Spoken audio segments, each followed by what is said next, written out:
ఈరోజైతే మనం స్టార్ట్ చేసేద్దామా ఇంకా? ఓకే. ఫస్ట్ మనం తెలుసుకుందాం. ఈరోజు మన టాపిక్ ఏంటో డిస్కస్ చేద్దాం అన్నాం కదా! Road to build a static website అనమాట. సెకండ్ వీడియో అనమాట ఇది. మన ఫస్ట్ వీడియోలో ఏం చెప్పుకున్నామంటే ఫస్ట్ హెచ్‌టీఎంఎల్ అంటే ఏంటో తెలుసుకున్నాం. సీఎస్ఎస్ అంటే ఏంటో తెలుసుకున్నాం. జావా స్క్రిప్ట్ అంటే ఏంటి? ఈ 3 ఎక్కడ యూజ్ చేస్తామనేది తెలుసుకున్నాం. అయితే ఇవి దీంట్లో ఉండే కాంపోనెంట్స్ ఏంటేంటి, ఆపరేషన్స్ ఏంటేంటో ఈరోజు తెలుసుకుందాం. ఫస్ట్ హెచ్‌టీఎంఎల్ అనమాట. Road to build a static website second పార్ట్‌లో వీడియోకి అందరికీ స్వాగతం. మనం ఈరోజు ఈ వీడియోలో బ్రౌజర్ అండ్ యూఆర్ఎల్ అంటే ఏంటి, సింటాక్స్ ఏంటి, ఓకే, అంటే సింటాక్స్ అంటే మీనింగ్ ఏంటి, ఓకే, బగ్ డీబగ్గింగ్ అంటే ఏంటి, హెచ్టిఎంఎల్ సింటాక్స్, ఓకే. ఇప్పుడు హెచ్టిఎంఎల్ గురించి తెలుసుకుందాం అనుకున్నాం కదా. ఈ హెచ్టిఎంఎల్ సింటాక్స్ అంటే ఎలా ఉంటుంది, ఓకే, దాంట్లో ఉండే పార్ట్స్ ఏంటి, దాని గురించి ఏంటో ఈరోజు తెలుసుకుందాం. హెచ్టిఎంఎల్ సింటాక్స్ తెలుసుకున్న తర్వాత హెడ్డింగ్ అంటే హెడ్డింగ్ అనే ఎలిమెంట్కి సింటాక్స్ ఎలా రాయాలి, పారాగ్రాఫ్ అనే ఎలిమెంట్కి సింటాక్స్ ఎలా రాయాలి, బటన్ అనే ఎలిమెంట్కి సింటాక్స్ ఎలా రాయాలి, ఓకే. ఇప్పుడు మనం హెచ్టిఎంఎల్ అంటే ఒక web page first page build చేస్తానికి యూజ్ చేస్తామని చెప్పాం. అందులో ఏముంటాయి, హెడ్డింగ్ ఉంటుంది, పారాగ్రాఫ్ ఉంటుంది, బటన్స్ ఉంటాయి. అవి ఎలా బిల్డ్ చేయాలనేది ఇప్పుడు మనం తెలుసుకుందాం, సరేనా? వీడియోలో తెగే నెక్స్ట్ వెళ్తా. ఫస్ట్ బ్రౌజర్ అండ్ యూఆర్ఎల్ అంటే ఏంటి. బ్రౌజర్ అంటే ఇప్పుడు మనం ఏదైనా ఒక వెబ్సైట్ని, ఓకే, ఓపెన్ చేయాలనుకున్నా, విజిట్ చేయాలనుకున్నా, మనకి బ్రౌజర్ అనేది ఒక సోర్స్ అనమాట. అది మస్ట్ అండ్ షుడ్ ఉండాలి. ఆ బ్రౌజర్ ఉంటే మనం ఏదైనా వెబ్సైట్ని ఓపెన్ చేయడం కానీ, విజిట్ చేయడం కానీ, చెక్ చేయడం కానీ జరుగుతాయి అనమాట. సో బ్రౌజర్ అనేది చాలా మెయిన్ ఇంపార్టెంట్ పార్ట్ అనమాట, సోర్స్ అనమాట. దానికి ఏదైనా వెబ్సైట్ ఓపెన్ చేయాలంటే బ్రౌజర్ మస్ట్ అండ్ షుడ్గా ఉండాలి, ఓకే. యూఆర్ఎల్ అంటే ఏంటో తెలుసుకుందాం. యూనిఫామ్ రిసోర్స్ లొకేటర్ అనమాట. యూనిఫామ్ రిసోర్స్ లొకేటర్ అంటే ఏంటి, ఇప్పుడు నేను ఒక వెబ్సైట్ని విజిట్ చేయాలనుకుంటున్నాను. ఆ వెబ్సైట్కి ఒక అడ్రస్ ఉంటుందిగా, ఓకే. సింపుల్గా ఒక వెబ్సైట్కి ఉండే అడ్రస్ని మనం యూఆర్ఎల్ అని అంటాం అనమాట. యూనిఫామ్ రిసోర్స్ లొకేటర్ అంటే అడ్రస్ గుర్తుపెట్టుకోండి. ఎగ్జాంపుల్గా ఇక్కడ చూస్తే కనుక మీషో.com, అర్థమైందా? మీషో.com అంటే చూస్తే మీషో.com అనేది అడ్రస్ దేనికి, మీషో అనే వెబ్సైట్కి అడ్రస్ అనమాట. ఈ యూనిఫామ్ రిసోర్స్ లొకేటర్ మనం దీన్ని క్లిక్ చేస్తే డైరెక్ట్గా మీషోకి, ఓకే, ఫ్లిప్కార్ట్ అయితే ఫ్లిప్కార్ట్కి, అలాగా వేరే పేజ్కి మనం రీడైరెక్ట్ అవుతుంది అనమాట, ఓకే. యూఆర్ఎల్ అంటే అది మీనింగ్. ఇప్పుడు ఈ బ్రౌజర్ని మనం ఓపెన్ చేయాలన్నా, ఏం చేయాలన్నా దానికి ఏ లాంగ్వేజెస్ అండర్స్టాండ్ అవుతాయి అంటే హెచ్టిఎంఎల్, సిఎస్ఎస్, జావా స్క్రిప్ట్. మనం లాస్ట్ వీడియోలో ఏదైతే డిస్కస్ చేసామో అవే ఈ బ్రౌజర్ కూడా అండర్స్టాండ్ చేసుకుంటాయి. ఇప్పుడు సింటాక్స్ అంటే ఏంటో తెలుసుకుందాం. సింటాక్స్ అంటే rule of the language, okay. Syntax అంటే రూల్ ఆఫ్ ది లాంగ్వేజ్. అసలు రూల్ ఆఫ్ ది లాంగ్వేజ్ ఏంటంటే కొన్ని రూల్స్ ఉంటాయి అనమాట ఈ సింటాక్స్లో. అంటే ఈ పార్ట్ ఇక్కడ ఉండాలి, ఈ పార్ట్ ఇక్కడ ఉండాలి, మధ్యలో మీరు ఏదైతే కంటెంట్ ఉంటుందో అది ఇక్కడ ఉండాలి అనేసి ఒక సింటాక్స్ ఉంటుంది. అది నెక్స్ట్ మనం తెలుసుకుందాం. ఈ సింటాక్సెస్ ఉంటాయి అనమాట. ప్రతి ప్రోగ్రామింగ్ లాంగ్వేజెస్కి డిఫరెంట్ టైప్స్ ఆఫ్ సింటాక్సెస్ ఉంటాయి. ఈ సింటాక్స్లో నువ్వు చిన్న తప్పు చేసిన, ఒక బ్రాకెట్ మిస్ చేసిన, ఒక కామా మిస్ చేసిన, ఓకే, సెమీ కాలం మిస్ చేసినా సరే నీకు ఎంటైర్ ప్రోగ్రామ్ మొత్తం అవుట్పుట్ వచ్చే లాస్ట్ మొత్తం ప్రోగ్రామ్ మీద ఎఫెక్ట్ పడుతుంది అనమాట. ఫర్ ఎగ్జాంపుల్ మీరు ఒక కోడ్ రాశారు, అదొక ఫస్ట్ ఫ్రంట్ పేజ్ అనుకుందాం. అన్నీ బాగున్నాయి, హెడ్డింగ్ వచ్చి అన్నీ వచ్చాయి, కానీ మీరు అక్కడ ఒక బ్రాకెట్ కానీ ఒక సెమీ కాలన్ కానీ మిస్ చేసేస్తే ఆ ఫ్రంట్ పేజ్ మొత్తం పోతుంది, మీకేం కనిపించదు. అలాగనమాట సింటాక్స్ అంత ఇంపార్టెంట్. కొంతమంది ఈ సింటాక్స్ అంటే రూల్ ఆఫ్ ది లాంగ్వేజ్ అన్నాను కదా, సింటాక్స్ వచ్చేస్తే మొత్తం లాంగ్వేజ్ వచ్చేస్తుందా అంటే కాదు. సింటాక్స్ అనేది ఒక స్మాల్ పార్ట్ అనమాట. ఇలా చాలా ఉంటాయి స్మార్ట్ పార్ట్స్ అనేవి మనకి లాంగ్వేజ్లో. ఈ సింటాక్స్ అనేది చిన్న పార్ట్, ప్రోగ్రామింగ్లో చిన్న పార్ట్, ఓకేనా. ఇప్పుడు డీబగ్గింగ్ అంటే ఏంటి, డీబగ్గింగ్. బగ్ అంటే సింపుల్గా మీరు రాసే కోడ్లో ఎర్రర్స్ కానీ, ఓకే, రెడ్గా చూపిస్తాయి కదా, లేదా టెర్మినల్లో మీరు అవుట్పుట్ చేసినా మీకు చిన్న చిన్న ఎర్రర్స్ వస్తాయి, వాటిని బగ్స్ అంటాం అనమాట. ఈ బగ్స్ని క్లియర్ చేసి నార్మల్ చేయడానికి కోడ్ని యూస్ చేసే ప్రాసెస్ని డీబగ్గింగ్ అంటాం.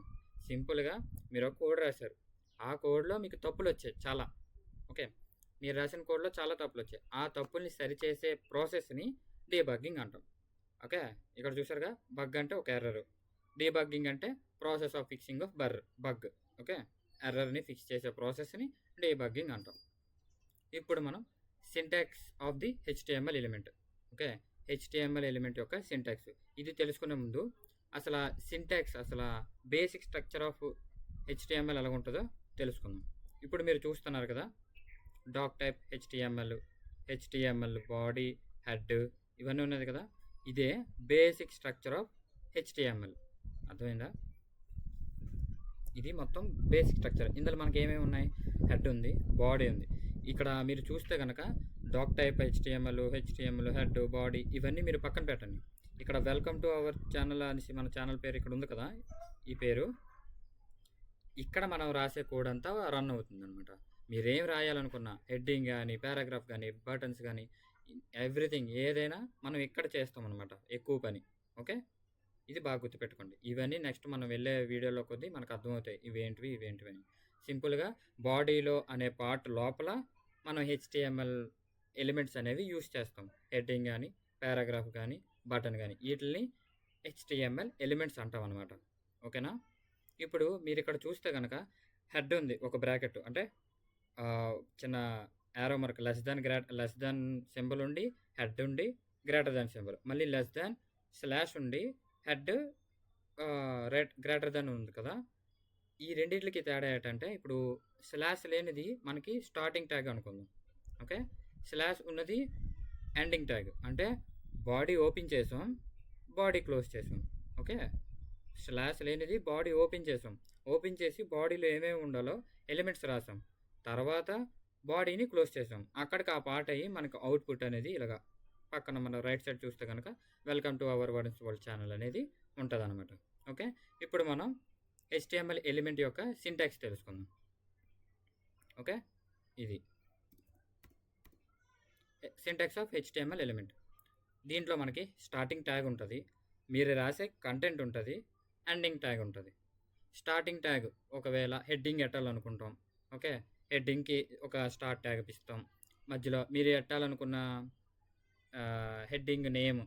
ఓకే, మీరు ఒకవేళ ఏదైనా మ్యూజిక్ వెబ్సైట్ కానీ, ఫుడ్ వెబ్సైట్ కానీ ఇలాంటివి చేసేటప్పుడు డెలీషియస్ ఫుడ్ అనేసి ఒక హెడ్డింగ్ అనేది ఇక్కడ మీరు కంటెంట్ దగ్గర పెట్టాలి. ఎండింగ్ ట్యాగ్ మీరు ఏదైతే స్టార్టింగ్ ట్యాగ్ ఇచ్చారో దానికి స్లాష్ పెట్టి అదే నేమ్ అనేది ఇక్కడ ఇవ్వాలి. ఓకే, మనం చూద్దాం నెక్స్ట్. ఇప్పుడు హెడ్డింగ్కి మనం ఎలా వేయాలి? హెడ్డింగ్కి స్టార్టింగ్ ట్యాగ్ అనేది ఏమి ఇచ్చాం? H1. ఓకే, H1 అంటే ఏంటి? హెడ్డింగ్. ఎందుకు అదే యూస్ చేసామంటే, మనకి కోడ్ రాసేవాళ్ళు, మనం కాదు కదా కనిపెట్టింది, కోడ్ రాసేవాళ్ళు ఈజీగా ఉండడానికి, ఓకే, బగ్స్ని ఫిక్స్ చేయడానికి కానీ ఇలాంటివి ఫిక్స్ చేయడానికి ఈజీగా ఉండడానికి కోడ్ సింపుల్గా అయ్యేటట్టు H1 అనేసి హెడ్డింగ్ ఎలిమెంట్గా మనకి డిక్లేర్ చేశారు అన్నమాట. ఈ H1 అనేది హెడ్ అనే స్టార్ట్ ట్యాగ్ ఓపెన్ చేసి హెడ్డింగ్ అనేది మనం పెట్టి క్లోజ్ చేసి H1 అనేది క్లోజ్ చేసాం. హెడ్డింగ్ ఎలిమెంట్ అనేది క్లోజ్ అయింది. పారాగ్రాఫ్ కూడా ఇక్కడ హెడ్డింగ్కి H1 ఎలాగో పారాగ్రాఫ్కి P అనే యాట్రిబ్యూట్ అనమాట.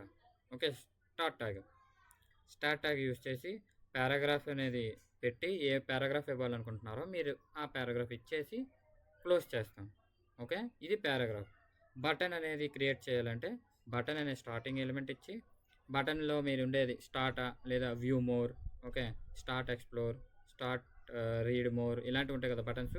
ఆ బటన్స్లో ఉండే నేమ్స్ ఇచ్చేసి బటన్ని క్లోజ్ చేయాలి. అర్థమైంది కదా?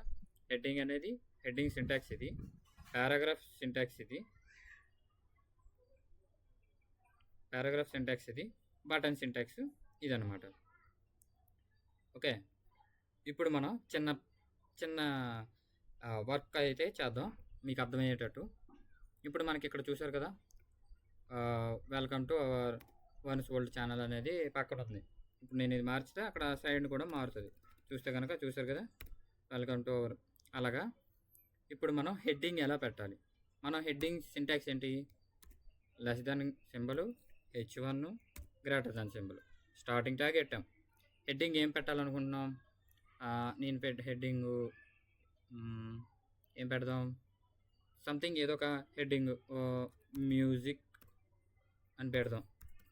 మ్యూజిక్ అనే హెడ్డింగ్ని క్లోజ్ చేయాలి కాబట్టి less than symbol slash h1 ఆ HTML ఎలిమెంట్ యొక్క నేమ్ పెట్టి క్లోజ్ చేయాలి.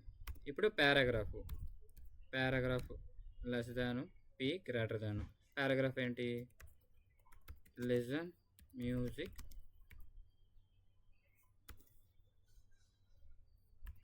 When you free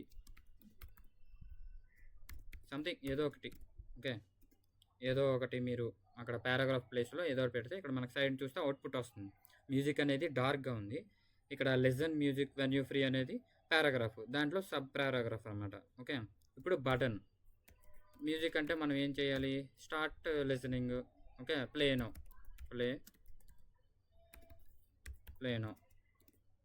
okay, close చేసేస్తాం బటన్.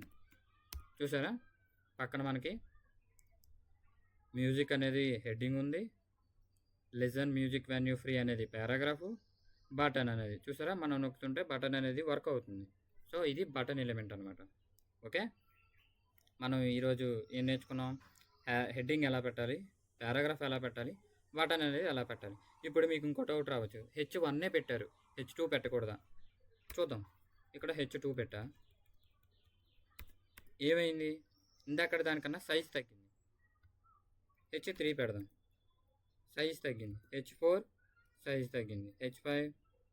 దీన్ని బట్టి మీకు ఏమర్థమవుతుంది? H1 అనేది హైయెస్ట్ ఎలిమెంట్ అంటే పెద్దది.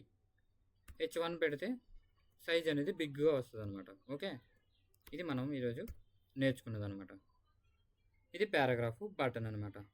ఓకే, నెక్స్ట్ వీడియోలో మనం CSS అనేది ఇంట్రడక్షన్ అనేది తెలుసుకుందాం. ఈరోజు ఈ వీడియో ఇక్కడితో అయితే ముగించేద్దాం. నెక్స్ట్ వీడియోలో మళ్ళీ మనం కలుద్దాం. ఓకేనా? నెక్స్ట్ వీడియోలో మనం CSS యొక్క స్టైల్స్ ఏముంటాయి, రూల్ సెట్స్ అనేసి కొన్ని ఉంటాయి అందులో పార్ట్స్, అవి నేర్చుకుందాం. ఆ CSSలో మనకి ప్రతి పార్ట్ అనేది సింపుల్గా ఉంటుంది. నెక్స్ట్ వీడియోలోనే CSSని HTMLని ఎలా కలపాలి, మెర్జ్ చేయాలన్నమాట. ఈ రెండింటిని కలిపితేనే మనకి పక్కన రావాలి కదా. ఓకే, అది ఎలాగో నెక్స్ట్ వీడియోలో తెలుద్దాం. ఈ వీడియోని ఇంకా ఎవరైతే సబ్స్క్రైబ్ చేయలేదో ప్లీజ్ సబ్స్క్రైబ్. నచ్చితే లైక్ చేయండి అండ్ మీ ఫ్రెండ్స్ కూడా షేర్ చేయండి. చాలా ఇంపార్టెంట్ వీడియో. ఇలాంటి మరిన్ని వీడియోల కోసం మన ఛానల్ని ఒక లుక్ వేస్తూ ఉండండి. ఓకే, నెక్స్ట్ వీడియోలో అయితే కలుద్దాం. Until then bye.